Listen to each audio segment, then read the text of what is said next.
Hello, race fans. Welcome back to Grid Life Post Race. Been a busy weekend of racing. We had all three NASCAR National Series running, as well as IndyCar, and covering all the races. Kobe Lambeth from the Podium Finish. Welcome back. How fun was it for you to cover 4 races during the past 2 days? Oh, definitely just getting back in the swing of things, getting back into my normal routine after the shutdown. I just had to take it easy for a while, and I'll be honest, it got really boring and during the shutdown because I tried to cover the virtual races, but it just wasn't the same for me. Hey, I gave it a chance, and it was great during the time being. But now that we're getting back to the real racing, it's been very exciting. Watching everything go well from a standpoint of covering motorsports, and as the summer moves on and more series returning, I'm definitely going to be very, very busy moving forward. You'll definitely be busy. I know we've been busy as well too, especially now that the grid ranking, we've been getting a little bit more races. We'll take a quick look at the grid ranking right now. The top 10, you can view the entire full standings of the top 20 drivers on the Twitter using the hashtag grid ranking, or visit and subscribe to our Twitter at grid rating. Of course, the big changes were the NASCAR drivers. You see Kevin Harvick moves up to third with 16.72.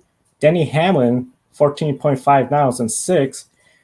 Chase Elliott is still in the grid ranking. He is still outside the top 10. You can find more of the grid ranking outside on our Twitter account.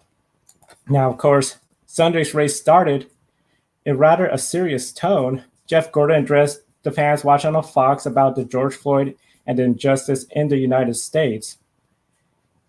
NASCAR then went to the pre-race ceremonies with the opening prayer and national anthem.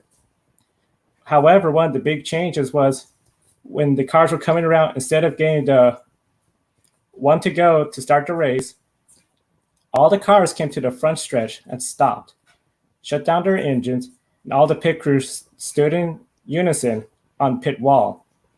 NASCAR President Steve Phelps addressed the teams and the fans with the following: "Our country is in pain and the people are justifiably angry, demanding to be heard. The Black community and all people of color have suffered in our country, and it has taken us far too long for us to hear their demands for changes. Our sport must do better. Our country must do better." Kobe, we reported on Wednesday, Grid Tonight, about the racing industry response to what occurred in Minneapolis. Was this NASCAR affirming to everyone that is dedicated to not only changes in the United States, but within the sport? Oh, absolutely, Joe. As everyone knows, NASCAR's roots are in the South, and we all know what the stereotypes are. We don't need to go into details about it. And NASCAR taking a stand, just like every other major sporting organization and business in corporate America. I've seen every single one of them take a stand against racism, social injustice, police brutality, and all of that. And I think NASCAR's gesture today was very meaningful to acknowledge what's going on, and especially the video from the drivers saying that they are willing to sit down, learn, and listen. I felt that was very powerful. And also, Bubba Wallace was wearing a Black Lives Matter shirt that said George Floyd's final words on it, "I can't breathe." Thought that was powerful.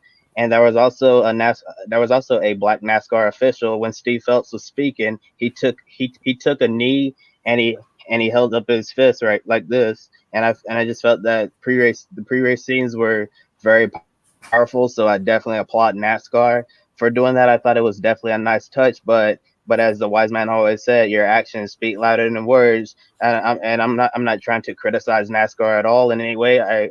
I'm very happy that they did something like this. It was very meaningful for me as a person of color in this community. But at the same time, if we truly want to change, I want to see NASCAR take action and actually back up their words. I totally agree with you. One of the things we noticed later in the race, Daniel Suarez, during the race, they had aired a recorded interview, him and Jane Little, during the pre-race, in which he was able to voice his frustration and anger about this discrimination going on in the country, encourage people to be proud of their background. He, of course, is from Mexico and is a proud Mexican. And NASCAR Fox really gave him the platform today to express that. What are your thoughts on NASCAR giving Daniel the opportunity to express his views today during the race? I think it was absolutely important for them to do that, letting Daniel Suarez speak his mind freely. If I'm not mistaken, I think Daniel Suarez was the very first NASCAR, well, one of the first, along with Bubba Wallace and Ty Dillon, to express his anger about what's going on in this country. And as Daniel Suarez, he's a minority himself in America, and to have him speak alongside Bubba Wallace, I feel like having those two speak their minds and use their platform to speak out against an evil that's plagued our country for many years. Yes, and definitely he was one of the first, along with Bubba Wallace, Ty Dillon, and then, of course, Lewis Hamilton, the F1 series. Now, I know you mentioned about this tweet, and I'm going to display on the screen. Could you tell us a little bit more about this tweet that is on the screen? Okay, and before I go into this tweet, I want to let everybody know that during the first stage of the race, I'm gonna be honest, like my mind wasn't completely on the race because after the pre-race ceremonies took place, I read a lot of comments on social media, and it was very disappointing to see people saying things, you know, that were very ugly in my opinion. and and I was just mad, Joe. I'm just gonna say it right here. I was so mad at Mhm. what I was reading. It was so disappointing because I hadn't seen a lot of, you know, like really bad comments. It's like if you speak out against racism, that's apparently a bad thing. And it was just very frustrating for me to be to read those things. Usually I have a thick skin. I know you have to in this sport, having a thick skin and standing and just saying, just listening to what's going on and stuff. I have a yeah, I usually have that thick skin, but today I almost, you know, exploded. But I just had to. It was just I'm thinking so many different things right now. But going back to this tweet right here on the screen, I thought this put my thoughts in the best possible statement. Yes, at Chevy Chevelle 48 said, "Listen, I hate politics. I am not politically correct, but I 100% support standing up against something that's morally wrong. NASCAR isn't politically correct. They're being morally correct, and they have my full support on this one. And I 100% agree with that statement right there because myself, I hate politics as well. I don't get into politics at all. All of my peers will tell you I don't discuss politics, and it's just very frustrating that people cannot see that this is a human rights thing, that we just want equality for all, and people are trying to spin a narrative and think it's something about politics, and NASCAR is just trying to stand up for what is simply right, and they're not and they're, it's not like it's not like we're picking side A or side B. They're trying to take a stand so we can change society as it currently stands. I agree. This isn't a political issue. This is a human rights issue. And NASCAR did the morally right thing and saying, hey, we stand for equity, equality, and we want to bring change. And I think one of the big things people need to remember, as those drivers said, listen and learn. And people need to listen. And I really hope NASCAR, as well as everyone, continues pushing that narrative going forward. It has been a real surreal experience, NASCAR return. We used to have, the big NASCAR race pre-race programs with feel-good stories and sending the pictures of the day's events and storylines between drivers, focusing on the families and the fans, the excitement that they bring to the track, and the pageantry of, the military presence, everything. But since his return, of course, it has been empty stands, masks required, and bringing awareness to the inequality and social injustice to fans around the world. Will you agree NASCAR has, in a way, started bringing us towards a new normal of what really is important? Absolutely. I think NASCAR using its platform to for good things like this, equality for all, and in everything that's what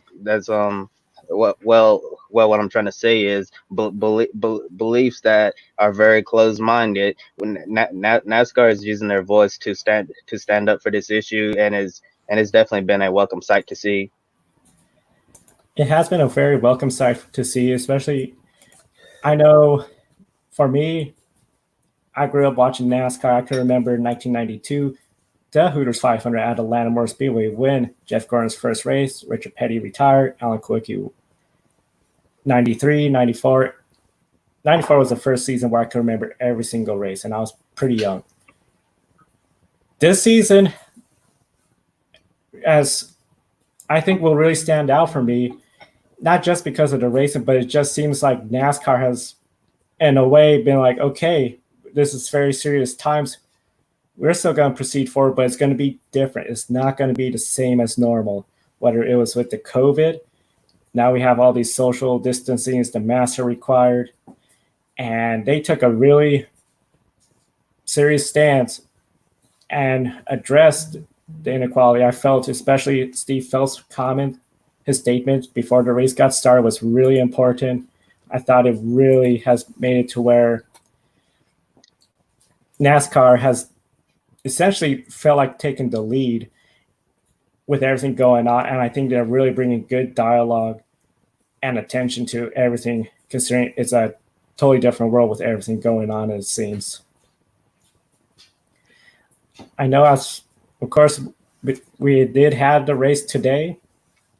We saw the NASCAR race. It was what some would call a typical Atlanta race.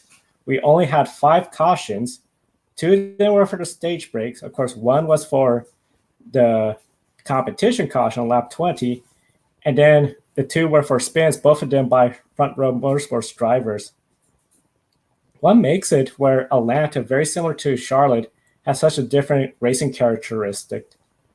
I think it definitely has a lot to do with the older surface of Atlanta. I know they tried to repave Atlanta a couple of years ago, but they were like, no, no, no, let it be. And also think a part of it has to do with like the current package as well. Like yeah, like when you have the low down force and stuff, Atlanta as well. And we saw the Xfinity race. We almost had one of those classic Atlanta finishes between AJ Allmendinger and Noah Gragson.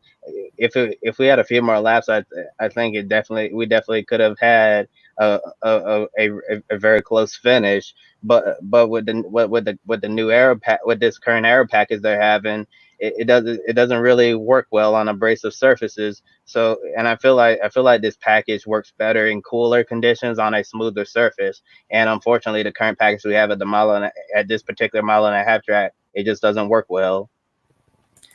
Definitely doesn't appear that this package worked well at all in Atlanta. I know a lot of folks were talking about last year too, sort of being the same. It seems to be just something where, as you mentioned, and you got to cover the Xfinity, the tracks where they have the lower downforce, great racing, very different. I know a lot of fans look at Charlotte, Atlanta, oh, they're the same tracks.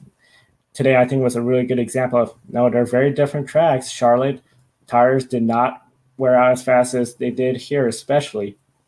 One of the things that was sort of a bit of a surprise, Chase Elliott led early on the race and looked strong. But then afterwards, especially after that first pit stop, Chase Elliott never really contended for the lead. He never seemed to do any push to try to make a win or a stage win even possible. Do you feel some of that momentum is whittling away? Or is this just Atlanta being that track that veterans and very experienced drivers know is a big factor and could win compared to someone still new like Chase Elliott? Honestly, I just think that Chase Elliott just didn't have the car today to get the job done, and unfortunately, that's just how it is sometimes. Some days you show up to the track, everything is great, and on other days you show up and it just don't go your way, and I just have to brush it off and move on to the next race on Wednesday night at Martinsville Speedway. Martinsville Speedway, of course, Chase is pretty good out there as well. That's going to be something where it's going to be really exciting for his fans. One of the things that was pretty exciting today, we saw a good number of green flag pit stops today. I know, especially Bristol, there was no green flag pit stops. It was just a caution every few laps. With the green flag pit stops, we did see essentially a lot of speeding penalties, and it was something where it became an issue. However, we did see where a lot of the teams benefited from those two cautions being timed near the end of the stage break to take the wave around. Did you see something where essentially like the wave arounds, especially being late in a stage, was a benefit for teams that were struggling to try to stay on the lead, get back on the lead lap, and then find something to improve their car? Oh, yeah, especially with the race, with the way this race unfolded, you just have to try anything and everything, especially especially you're struggling, and as you see, and as we saw today, the tires that fall off, it was enormous. I think I remember seeing a tweet from Jeff Gluck of the Athletic when they were on fresh tires, they were like running between 174, 175 miles per hour, and then as the tires fell off towards the end of the run, they were like 10 mile per hour slower, and that was definitely a huge fall off. So if you were in the position like falling a lap down or tail end of the lead lap, you definitely had to try something different to gain some track position. Definitely, I know when it comes to something different, were you sort of surprised today when you saw that only two cars were out of the race, no mechanical issues, considering this is Atlanta where it is pretty bumpy, handling is a big issue? Were you surprised by that? Oh, not at all. I think the cars are built well, and they're built for endurance, and typically at these longer races in the past, we used to have a high rate of attrition, and like nowadays that's something you don't really see anymore, like cars having mechanical failures and stuff, and it just didn't surprise me at all that we had most of the people drivers running at the end of the race. Where you, one of the things I guess nobody should be surprised about was Kevin Harvick today. Just went out there, won the race, dominated. Martin Truex seemed to be the only other person that had anything for him. Didn't get the job done, came in third place. But he looked really strong and got his first stage win of 2020. Do you think him and the new crew chief are starting to come around and start to gel together to where now they're going to start contending for wins more? Mm. Oh, absolutely. I think Martin Truex Jr. is just going to be perfectly fine with his new crew chief James Small. I remember when Cole Purden decided to walk away from the sport. Everybody was saying Martin Truex Jr. is just going to go back to being an ordinary driver, like kind of before he had like a resurgence when he joined Furniture Row. Martin Truex was just an average driver with average stats, and then once he got to Furniture Row, and then as he's progressed to Joe Gibbs Racing now, Martin Truex Jr. has become one of the top drivers in the sports, and a lot of people were worried having new crew chief James Small that Martin Truex Jr. would lose some of his magic, and some people thought that Cole Pern was the one making him look good. And as we saw today, Martin Truex Jr. is doing perfectly fine without Cole Pern. I think that Truex and James Small are gonna definitely win some races together. Definitely, they look strong. They look like they're going to position themselves for wins, and then of course come back to Atlanta next time and do really well. Speaking about coming back to Atlanta, of course, Atlanta's only once a year. One of the big things we noticed today in the race, the rookies were just struggling. Tyler Reddick, with about 3 laps to go, he was running 18th place and going 1 lap down, and he was the highest running rookie. We saw John Hunter Nemechek spun as well. For the rookies, how hard is Atlanta, especially since we only come to Atlanta once a year, and we don't know exactly when we'll come to Atlanta next year with the potential realigned schedule. Oh yeah, Atlanta is definitely one of the more difficult tracks for the rookies with especially with the abrasive surface. But Tyler Reddick did a really good job during the first half of the race. He was running well inside of the top 10, and sometimes I have to remind myself that Tyler Reddick is a rookie because he doesn't drive like one. He definitely drives like a seasoned veteran, and overall, I thought Tyler Reddick was definitely one of the top rookies today. Tyler was definitely one of the top rookies. He was, while looking pretty good, but then towards the end of the race started to fall back.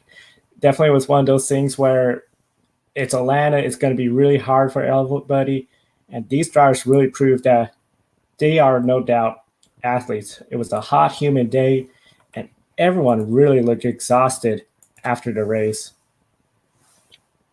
Oh yeah, and especially if you watch post race, you saw Bubba Wallace actually collapsed and passed out, and then after he recovered, he thought everything was fine, and then he was interviewed by Fox's Jamie Little, and then in the middle of the interview, it looked like Bubba was about to pass out again on national television, and that was very scary to watch. I remember watching it myself, and I was terrified because I was like, they need to get that man some water, some an IV fluids, taken to a hospital or something. It was just a very worrisome sight to see Bubba Wallace in that condition on live television on Big Fox, and this just proves that race car drivers are athletes.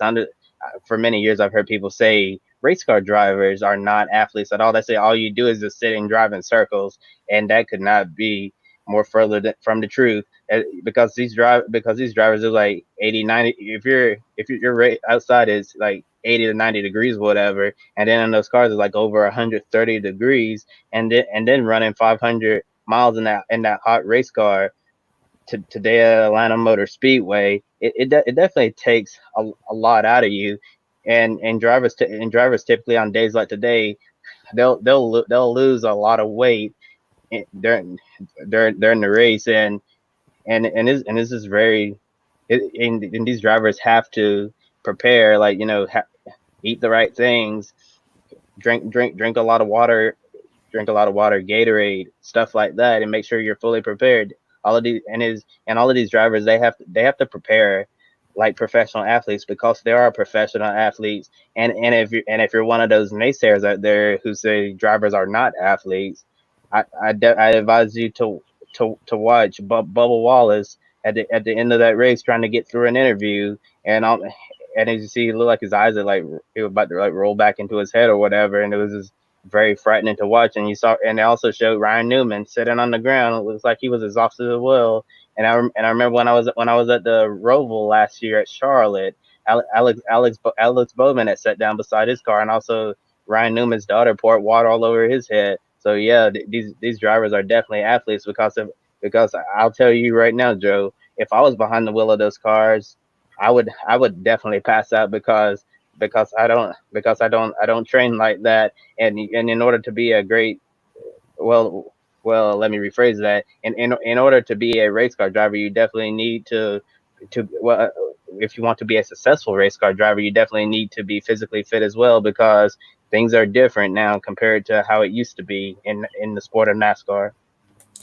Definitely is very different how it used to be, and without a doubt, it was scary seeing that on television when Bubba Wallace collapsed, and then when he looked like he was just about to pass out again, especially after when Jamie Lewis started asking him the question about the pre-race, and he started to look like he was out of it. Thankfully, he did get the medical attention, and he is okay. He's just definitely, as all the drivers, a lot of heat in those cars, about 130 degrees, like you said. Now, Kevin Harvick, of course, did win that race. He is now one of the few people to join essentially Joey Logano and Denny Hamlin and Brad Keselowski as 2 times winners this year. Looking at the top 10s, you can see Kevin Harvick, Kyle Busch, Martin Truex. There's Denny Hamlin, Joey Logano. They're all in the top 10. Some of the big favorites, Chase Elliott, the pole sitter, fell back to 8th place. Do you see Kevin Harvick being essentially now the 4th person, with the big 4 being him, Keselowski, Logano, and Hamlin this year? Oh, absolutely. Kevin Harvick has definitely been on it since we returned to racing at Darlington on May 17th, and him and Rodney Childers, they've been one of the strongest, best crew chief driver pairings in NASCAR in the past like 5-6 years or so, and I definitely think that Kevin Harvick is starting to look like a serious contender for the championship. Now, one of the things that's really interesting in the past, it seems when Kevin Harvick starts a season, especially with Stewart-Haas Racing, he comes out, he is leading laps, he is winning stages, he is winning races. Prior to Darlington, he was a bit under the radar. Yes, he finished in the top 10, but he didn't lead too many laps. He didn't really contend for wins, but he was always in the top 10. We come to Darlington, he comes out, he wins. He seems to be really good. Bristol, he was in the top 10, had that incident, finished outside the top 10, ended his streak essentially. But now here he comes and he has rebounded. Is Kevin Harvick the biggest threat to win every race this weekend so far?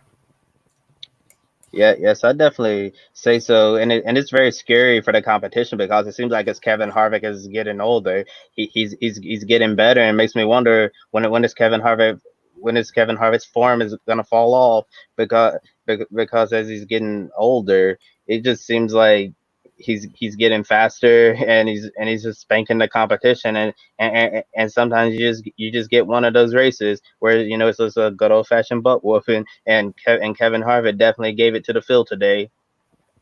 He definitely gave it to the field today. In fact, in the pre-race before the race, the term Harvick came up again. Now, NASCAR has completed 10 races so far out of the proposed 36 race season, so just a little under 1/3 of the way through. So far, the first 10 races this year, any surprises in the NASCAR Cup Series, good or bad? Well, I will say that from a competition standpoint, I think the racing in general has already been a lot better this year so far in comparison to last season. I remember people heading into this season, they were a little worried that we see a lackluster season without a lot of passing in the Cup races because of people's displeasure with the current aero package, and I think so far we've definitely seen a better mix of races throughout the season so far. Although we have seen a lot of decent races so far. There's been a few races that weren't as good, but I've seen people reference this before. It's a saying that like every race cannot be a game 7, and when I say game 7, like I'm referencing the NBA finals, because every time the two NBA teams make it to the NBA finals, you're not always gonna see a game 7. It might be a 4-0 sweep, and that's it. Might go to 5 games, might go to 6 games, and if you go to 7 games, people love the winner takes all. And I know a lot of people like to see like those game 7 moments in NASCAR, but sometimes you're just not gonna get that. It's just gonna be like a 4-0 sweep and then go home and get ready for the next race. Yeah, it's definitely, I know one of the big surprises for me, I think this season has been, especially the less downforce package we saw at Bristol, we saw at Phoenix, better racing compared to last year. Definitely, I think one of the big surprises, it seems like Hendrick is back as well too. One of the surprises, I guess, maybe I would say sort of surprise, I was hoping to see Eric Jones, William Byron do a little bit more. It just seems like they do have the fast equipment, but it just seems like something seems to be a miss. Penalties, poor starting positions, running grade, an incident with the wall. Both of them, I know you mentioned last week, William Byron could be in the hot seat possibly. Will be interesting to see how everything goes. Now, of course, the next NASCAR Cup race will be Wednesday at Martinsville. So for all our fans tuning in, be sure to join Grid tonight as it will serve as a pre-race show. And we invite you to join us Grid tonight on YouTube and on Twitter.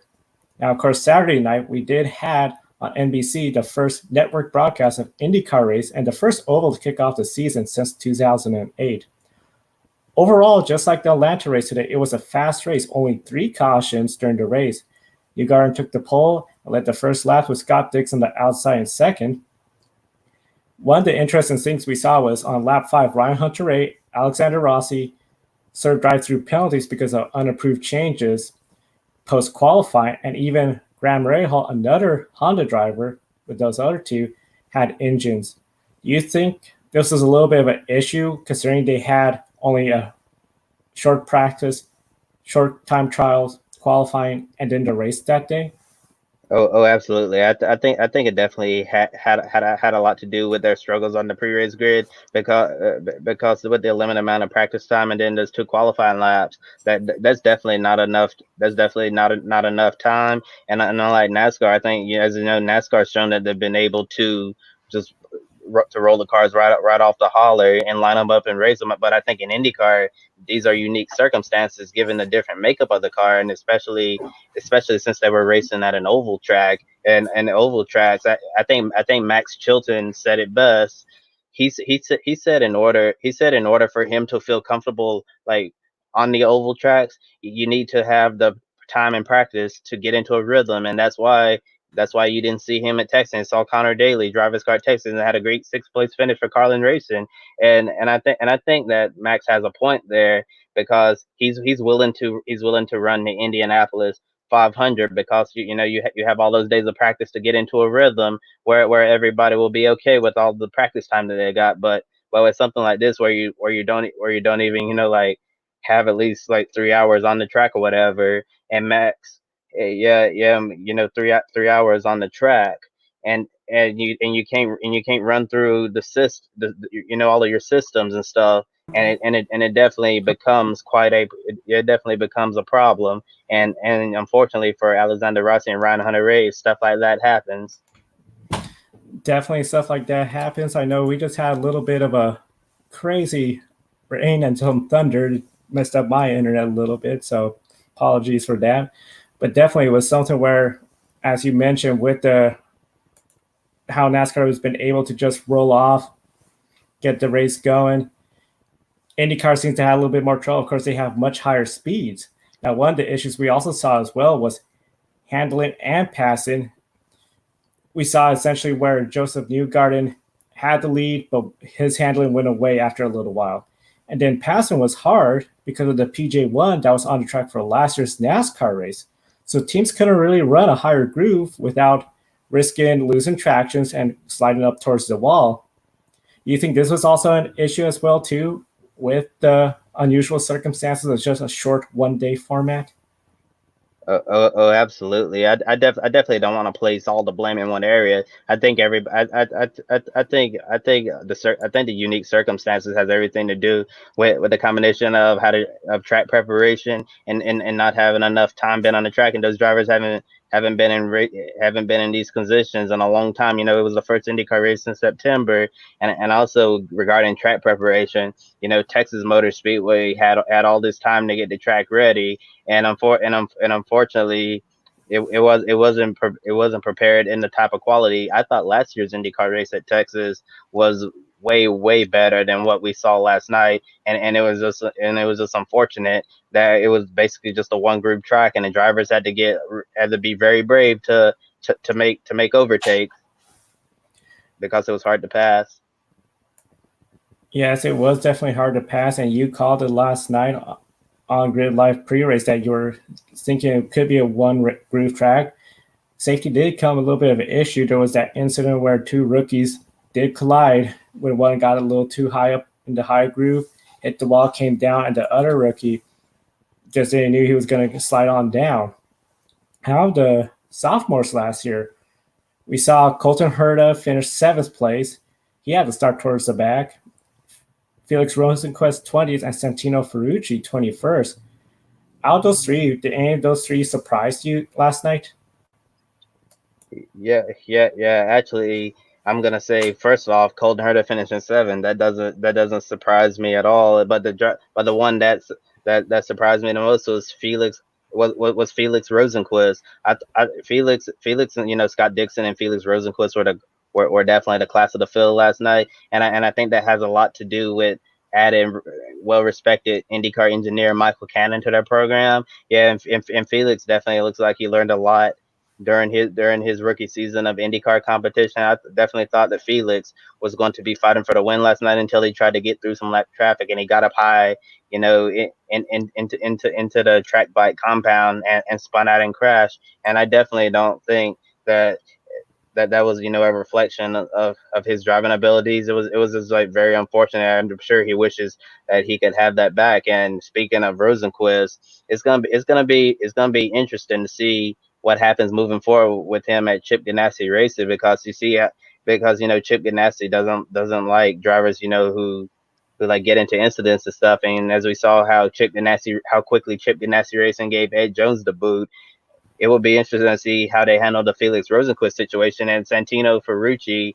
who ended up retiring from the race, is going to be interesting to see how his Del Quinn racing team responds after the loss of engineer Michael Cannon, because when Michael Cannon was at Del Quinn Racing, Santino Ferrucci looked like a super rookie at times, and it's going to be interesting to see if if Santino looks more pedestrian this year without having the brain of Michael Cannon within the organization. Yeah, definitely. They had a pit road incident. It seemed to cause some additional damage. You mentioned about Felix Rosenquist. Looked like he was fighting for the lead. One of the interesting things a lot of folks were discussing was he was catching up to Scott Dixon last night when Scott Dixon was being held up by Alexander Rossi, who was 2 laps down. A lot of people are wondering why Felix Rosenquist didn't try to make a pit stop while he was held up and tried to undercut him. Were you surprised by that as well? Not seeing Felix come into pit road to try to do the undercut? Oh yes, it was very surprising that they wouldn't call Felix in right there, because I mean, obviously I'm not qualified to be a crew chief, but if I was on the box, or well, in IndyCar they call them strategists. But if I was calling strategy for Felix Rosenquist, as soon as I saw the lap car of Alexander Rossi holding up leader Scott Dixon, I would have been like, Felix, box now, so we can come in, have a smooth pit stop, and then if Rossi continues to hold up Dixon when you're on those fresh Firestone rubbers, just put the pedal to the metal and keep on pushing and see how much ground you can gain on Dixon. And maybe if he had done that, he might have beat Dixon out of the pits or whatever. But unfortunately, it's one of those things that could have been for Felix Rosenquist. Yeah, it could have been for Felix Rosenquist. I know one of the things some people were also talking about too was this 35 lap rule on green flag laps completed on those tires. Was there enough of a speed difference? From my perspective, it seemed like had he done the pit stop, gotten going, as long as he didn't had any lap cars while Dixon was stuck behind Rossi, he could have easily gained. It is something though where, of course, it's easy being a Monday morning quarterback or a race strategist and talk about, oh, they should have done this, they should have done that. One standout performance from yesterday, by far, Charlie Kimball, driver for AJ Floyd Racing. He was in the top six most of the night. He did crash out on the last lap, but still, Tony Kanaan, 10th place finish. Is this sort of the resurgence of AJ Floyd Racing in the IndyCar series? Well, I think it's too soon to call it a resurgence, but it was definitely a step in the right direction. And as Larry Floyd has like he tore down his organization, AJ Floyd Racing, and they're trying to rebuild for the future. And Charlie Kimball definitely stood out. Charlie was, I think he ran as high as fourth place before that. It was like something went wrong in the pits and he dropped all the way back to eight. And then, as you mentioned, ended up crashing out. Although it's probably not the ending that Charlie Kimball, AJ Foyt Racing wished for, I definitely think that Charlie Kimball has something positive to build on as we move on throughout the season. And somebody else who I wanted to mention had a great night was Connor Daly, who who took Carlin Racing to an impressive sixth place finish, and Connor Daly's going to be split in time. He's going to be running the full IndyCar schedule this season, split in time between Ed Carpenter Racing and Carlin Racing. He's gonna run he's gonna run the road courses with Ed Carpenter Racing in the number 20, and he's also gonna be running the Indianapolis 500 with Ed Carpenter as well, and an additional entry alongside boss Ed Carpenter and rookie Renus VK, and then on the oval tracks, he's going to be running with Carlin Racing, since Matt Chilton isn't going to be driving on the other ovals besides the Indianapolis Motor Speedway. So wanted to give a shout out to Connor Daly right there. Definitely, Connor Daly looked really strong. I know, looking at the top 10 finishers for the Genesys 300 at Texas Motor Speedway, Scott Dixon, of course, Simon Tashman, Joseph Newgard, both of them from Penske. Zach Feach, another surprise run. He was sort of the good running and ready car all night without issues. There's Connor Daly in sixth place, as you mentioned. Colton Herta and Ryan Hunter-Reay in eighth place. Now, it wasn't just Ryan Hunter-Reay raced up in the top 10 all night to eighth place. It was Ryan Hunter-Reay, lap 5, served that penalty 3 laps down, and through essentially the only cautions, using the wave around rules, getting back on the lead lap.